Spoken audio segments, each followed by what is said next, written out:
ክቡር ዶክተር ሳሙኤል አርቃቶ የፌዴራል ስነ ምግባርና ጸረ ሙስና ኮሚሽን ኮሚሽነር፣ የተከበራችሁ የሕዝብ ተወካዮች ምክር ቤት ቋሚ ኮሚቴ ሰብሳቢዎችና አባላት፣ ክቡራን ሚኒስትሮች፣ ክቡራን ከፍተኛ የመንግስት የስራ ኃላፊዎች፣ ጀግናው የሀገር መከላከያ ሰራዊት ከፍተኛ መኮንኖች፣ የተከበራችሁ የሃይማኖት አባቶች፣ የሲቪክ ማህበራትና የሚዲያ ተቋማት ተወካዮች፣ ክቡራን የፌዴራል የክልልና የከተማ አስተዳደር የስነ ምግባርና ጸረ ሙስና ኮሚሽን ኮሚሽነሮችና የስራ መሪዎች፣ ውድ እጩ የስነ ምግባር አምባሳደሮቻችን፣ ክቡራትና ክቡራን፣ እንደሚታወቀው ሙስና የሚለው ቃል ማሰነ፣ በሰበሰ፣ ተበላሸ ከሚለው ቃል የመጣ ነው።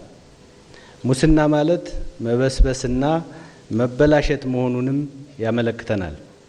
ሙስና ግለሰብን፣ ቤተሰብን፣ ተቋምን፣ ሕዝብንና ሀገርን የሚያበላሽ እጅግ አደገኛ ወንጀል ነው።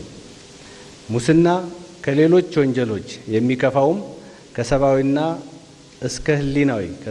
እስከ ህሊናዊ፣ ከግለሰብ እስከ ማህበረሰብ፣ ከመንደር እስከ ሀገር የሚያጠፋ ወንጀል በመሆኑ ጭምር ነው። ሀገራችን ኢትዮጵያ ይህንን በመረዳት የጸረ ሙስና ትግሉን የሚያጠናክሩ የህግ ማዕቀፋት በማውጣትና ትግሉን በበላይነት የሚያስከብር ተቋም በማቋቋም በሀገር ደረጃ የስነ ምግባር ግንባታና ሙስናን የመከላከል ስራዎች ማከናወን ከጀመረች ከሁለት አስርታት ዓመታት በላይ አስቆጥራለች። በሌላ በኩል ከሀገራዊ ለውጡ ማግስት ብሔራዊ የጸረ ሙስና ኮሚቴ በማቋቋም ጭምር ሀገራዊ ሙስና ወንጀል አዝማሚያን ለመገምገም፣ ስለ ጉዳዩ በቂ ግንዛቤ ለመፍጠር እንዲሁም ዘላቂ የመፍትሄ አቅጣጫዎችን ለማመላከት የሚያስችሉ የንቅናቄ ስራዎችን እያካሄድን ቆይተናል። የምናያቸው ሀገራዊ ለውጦች እየተመዘገቡ ያሉት የመደመር መንግስታዊ ሙስናን አምርሮ የሚጠየፍ ስለሆነ ነው።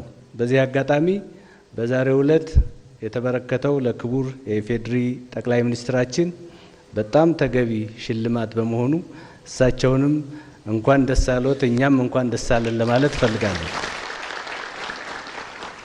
ሙስና የሞራል ውድቀት እና የተቋማት ድክመት ድምር ውጤት ነው። አንደኛው ለአንድ ሕዝብ እሴት መሰረት የነበሩ ሞራላዊ መሰረቶች በልዩ ልዩ ሁኔታ እየተሸረሸሩ ሲሄዱ እንደ ሙስና አይነት ሀገር አጥፊ ወንጀሎች ገነው ይወጣሉ። ማህበረሰቡ ማጭበርበርን፣ ስርቆትን፣ ውሸትን፣ ያለአግባብ መክበርን እና በዘመድ አዝማድ መስራትን የማያወግዝ እንዲሁም የሚያበረታታ ከሆነ ሙስና ራሱ ባህል ይሆናል። በዓለም ላይ ሙስናን በመከላከልና በመዋጋት የተሳካላቸው ሀገሮች የሞራል እሴታቸው ለሙስና ምቹ ያልሆኑ ማህበረሰቦች ያሏቸው ናቸው። በዚህ ረገድ የቤተሰብ፣ የባህል፣ የትምህርት እና የእምነት ተቋማት ተገቢውን ስራቸውን ካልሰሩ ሙስናን በሕግ አስፈጻሚ አካላት ብቻ እንድንከላከልና እንድንታገል አሳልፈው ሰጥተውናል ማለት ነው። ይሄ ደግሞ በአንድ እጅ እንደማጨብጨብ ይቆጠራል። ሁለተኛው የተቋማት ድክመት ነው። ተቋም ስንል በዋናነት የአሰራር ስርዓቱን፣ ሲስተሙን ማለታችን ነው። የምንከተለው የአሰራር ስርዓት ግልጽነትና ቅልጥፍና የጎደለው፣ በሕግና በስርዓት የማይመራ፣ ኃላፊነትና ተጠያቂነት የሌለበት፣ የተደራሽነት ችግር ያለበት ከሆነ ሙስና መንሰራፋቱ አይቀሬ ነው። በአንድ በኩል የመንግስት አገልግሎት የሚሰጥባቸው ተቋማት አገልግሎታቸውን ግልጽ፣ ቀልጣፋ፣ ተደራሽና ተጠያቂነት ያለበት ካላደረጉ፣ በሌላ በኩል ጥፋት የሚፈጽሙ ኃላፊዎችንና ሰራተኞችን ወደ ሕግ የሚያቀርቡ የሕግና የጸጥታ ተቋማት ተገቢ ስራቸውን ካልሰሩ ሙስናን አፍጥጦ አግጥጦ እንደሚመጣ መወሰን ይቆጠራል። ክቡራትና ክቡራን፣ መንግስት ሙስናን መከላከል የሚቻለው በሶስት መንገድ መሆኑን ያምናል። የመጀመሪያው ራሱ መንግስት ከመንግስታዊ ሙስና ራሱን ነፃ በማድረግ ነው። በሀገራችን በመንግስትነት ተደራጅቶ የሀገርና የሕዝብን ገንዘብ በመዝረፍ ልማድ ነበረን። የለውጡ መንግስት ይሄንን ሙሉ በሙሉ አስቁሟል። በመንግስትነት የሚሰራ ሙስና የሚፈጸም ወንጀል ኢትዮጵያ ውስጥ የለም ብለን አፋችንን ሞልተን መናገር እንችላለን። መንግስት እንደ መንግስት ወደ ሙስና ባይገባም የመንግስትን ስልጣን በመጠቀም ሙስናን የሚፈጽሙ ግን አሉ። እነዚህን ለመታገል ደግሞ ሕጉን ጠበቅ ለማድረግ አሰራሮችን ለመፈተሽና ለማስተካከል በተለያዩ መንገዶች የመንግስት የስራ ኃላፊዎችን ለመፈተሽ እንዲሁም ለሙስና በር የሚከፍቱ መንገዶችን ለመዝጋት እየሰራን እንገኛለን። ለምሳሌ በሙስናና በሌሎች ወንጀሎች የሚመዘበር የህዝብ ሀብት በውጤታማነት እንዲመለስ አስቻይ ሁኔታ ከመፍጠር አንጻር ከዚህ በፊት ጉድለት ያለበትን የንብረት ማስመለስ አዋጅ አሻሽለን እንዲጸድቅ ያደረግነው ለዚሁ ነው። ይህ አዋጅ እንዳይጸድቅ የነበረው የሚዲያ ዘመቻ ላየውና ለተመለከተው በአመለካከትና በተግባር ሙሰኞች የዘረጉትን የሌብነት መረብ እንዳይበጠስ ምን ያህል ለመከላከል እንደሚሞክሩ የሚያሳየን ጭምር ነው። የተሻሻለው የሀብት ማሳወቂያና ማስመዝገቢያ አዋጅ ቁጥር 668/2002 መሰረትም የመንግስት የስራ ኃላፊዎችና የተመረጡ የሙያ ክፍሎች ሰራተኞች ሀብታቸውን እንዲያስመዘግቡ ይገደዳሉ። መንግስት የሲቪል ሰርቪስ ሪፎርሙን የጀመረበት እንደ መሶብ አይነት አዳዲስ የአሰራር መንገዶችን የዘረጋበት አንዱ ዓላማም ግልጽነትና ተጠያቂነት በመፍጠር ሙስናን ለመከላከል በማለም ነው። የመንግስትን ሪፎርም አልፈው የሚንጸባረቁ ብልሽቶችን ለመከላከል ይመች ዘንድ አሁን ላይ ዜጎች ከአገልግሎት አሰጣጥ ጋር በተያያዘ የሚገጥማቸውን የሙስና ወንጀል ሳይሸማቀቁና ስጋት ሳያድርባቸው ካሉበት የትኛውም ቦታ ሆነው በማስረጃ የተደገፈ የሙስና ወንጀል ጥቆማ እንዲያሳውቁ ዲጂታል የሙስና ወንጀል መቀበያ ስርዓት ዘርግተናል። ይህም ዜጎች በጸረ ሙስና ትግል ከጊዜ ወደ ጊዜ በንቃት እንዲሳተፉ እድል የፈጠረ ነው። ሶስተኛውና ሙስናን ለመከላከል ፍቱን መድኃኒት የትውልድን ስነ ምግባር መገንባትና ለሙስና የማይበገር ዜጋ መፍጠር መሆኑን መንግስት ይገነዘባል። ለዚህም ደግሞ የትምህርት ስርዓታችን፣ የሃይማኖት አስተምህሯችን እና ባህላዊ አስተዳደጋችን አስተዋጽኦ ያደርጋል ብለን እናምናለን። በዚህ ምክንያት ከሚመለከታቸው እሴት ገንቢ ተቋማት ጋር መንግስት በቅርበት እየሰራ ይገኛል። ክቡራትና ክቡራን፣ ሙስናን አምርሮ ለመታገል የለውጡ መንግስት ሙሉ በሙሉ አቅምና ጽኑ አቋም ያለው መሆኑን ላረጋግጥላችሁ እፈልጋለሁ።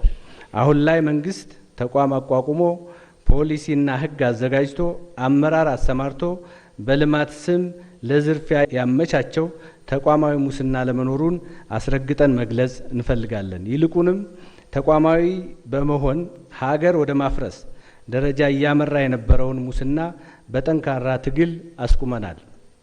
ከአጭር ጊዜም ሆነ ከረዥም ጊዜ አንጻር ሙስናን ለመከላከል መሰረታዊ ጉዳይ ሙስናን የማይሸከሙ ነፃ ገለልተኛና ብቁ ተቋማትን መገንባት ነው።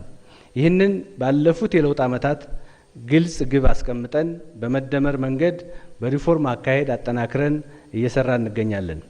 ለዚህም የግልጽነትና ተጠያቂነት መርሆችን እንዲሁም የዘመናዊነትን ባህል እየተላበሱ የመጡ በብቁ የሪፎርም ሂደቶች የተቃኙ ተቋማት ሕያው ምስክሮች ናቸው። ሙስናን እየተጋፈጡ ይገኛሉ። ሙስናና ብልሹ አሰራር በግለሰቦች ቢፈጠር እንኳን ፈጥነው እያረሙም ይገኛሉ።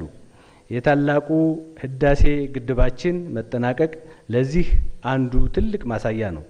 የመንግስት እጅ ይጠብቁ የነበሩና ኪሳራ ውስጥ ይገኙ የነበሩ የልማት ድርጅቶቻችን ዛሬ የመንግስትን ዓመታዊ የበጀት ጉድለት በትርፋቸው የሚሞሉ ሆነዋል። በሚከፍሉት ግብርም የፕላቲኒየም የወርቅና የብር ተሸላሚዎች ሆነው ማየታችን መንግስታዊ ሌብነት የመጸየፋችን ማስረጃዎቻችን ናቸው። በዚህ ይቻላል መንፈስ በመስራታችን የጉባ ብስራቶች ፕሮጀክቶችን በብዙ ቢሊየን ዶላር መጀመራችን ማረጋገጫችን ነው። ከተሞቻችን መሰረታዊ የመታደስ እንቅስቃሴ ሲታይ የለውጡ መንግስት የሚያገኘውን ሀብት አገር ለማበልጸግ በጥሩ መስመር ላይ እንደሚገኝ ትልቅ ማረጋገጫዎችም ናቸው። ይህ በመሆኑ ኢትዮጵያ ተመራጭ የኮንፈረንስ ቱሪዝምና ለቱሪዝም የምትመችና የምትጎበኝ ሀገር ሆናለች። በዚህ ተግባር በቁርጠኝነት ለታገላችሁ የሙስና ጠላቶችና የብልጽግና ወዳጆች ሁሉ በኢፌዴሪ መንግስት እና በራሴ ስም ምስጋና ለማቅረብ እፈልጋለሁ። ይህንን ቁርጠኛ ትግላችሁን አጠናክራችሁ እንደምትቀጥሉም በዚህ አጋጣሚ አደራ ለማለት እፈልጋለሁ። ክቡራትና ክቡራን፣ ትውልዱ በስነ ምግባር ለማነጽ የሚደረገው ጥረት ለጸረ ሙስና ትግል ያለው አስተዋጽኦ ዘላቂ፣ ዘላለማዊና ተኪ የማይገኝለት ነው። በትውልድ መካከል ኢትዮጵያዊ ስነ ምግባር እና የሞራል እሴት በቅብብሎሽ እንዲተላለፍ አበክረን እየሰራን እንገኛለን። በስነ ምግባር የታነጸ ትውልድ በተሰማራበት መስክ ሁሉ የአገርና የሕዝብን ጥቅም የሚያስቀድም አገረ መንግስቱን የሚያስቀጥልና የሚያጸና ይሆናል እንጂ ለግልና ለቡድን ጥቅም በሚል የሞራል ዝቅጠት ምርጫው አያደርግም። ስለሆነም በትውልድ ስነ ምግባር ግንባታ ጠንካራ መሰረት ለመጣል መንግስት እያደረገ ባለው ጥረት ሁሉም ባለድርሻ አካላት የበኩላቸውን ድርሻ ትርጉም ባለው መልኩ እንዲወጡ በአክብሮት ለማሳሰብ እፈልጋለሁ። ክቡራትና ክቡራን፣ በመጨረሻም ሀሳቤን በሶስት መዎች ለማጠቃለል እፈልጋለሁ። አንደኛው መገንባት ነው። የትውልድ ስነ ምግባር መገንባት። በዚህ ጉዳይ ከመቼውም ጊዜ በላይ ቤተሰብ የህፃናትንና ወጣቶችን ስነ ምግባር በልዩ ትኩረት በባለቤትነት መምራት ያስፈልጋል። በተመሳሳይ ትምህርት ቤቶቻችን፣ የሚዲያ ተቋሞቻችንና ሌሎች ማህበራዊ ተቋማት ትውልድን በስነ ምግባር የማነጽ ድርሻቸውን በአግባቡ ሊወጡ ይገባል። ሁለተኛው መከላከል ነው። ተቋማዊ አሰራርን በማዘመን ከሙስና መከላከል።